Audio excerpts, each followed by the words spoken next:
щедро народное наследство. Я люблю наш красивый язык.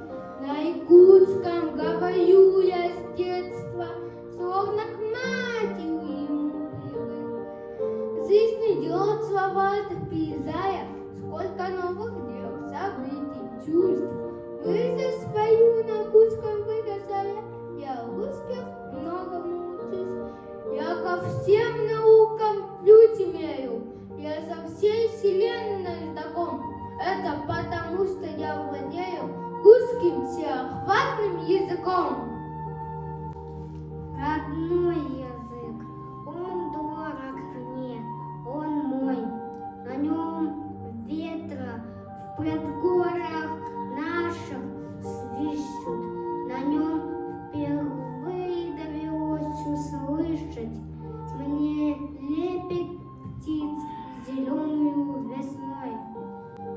О, как хорош родной язык, отца и матери язык. Я в мире множество вещей через тебя навек постиг. Сперва на этом языке, качая зыбку, пела мать, а после бабушка меня старалась сказку узнать.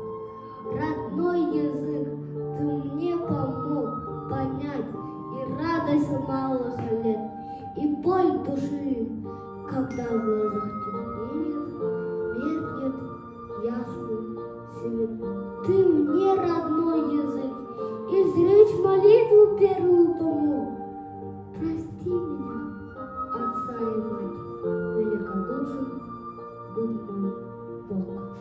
И смутно слыша звук родимой речи, я ждал, и наступил тот миг, когда я понял, что меня излечит не врач, не знахарь, а родной язык кого-то исцеляет от болезней.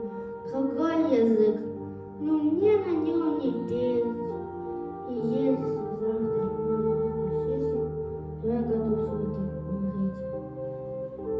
Я как пчела в саду цветущем поле, как жертвка-искатель в глубине, тружусь, веду свой поиск, и все более родной язык волнует душу мне, чьим сыном без него назваться мне бы, чтоб общий подвиг с братьями вершить. Есть у меня с ним земля и небо, и без него безбесный, без души.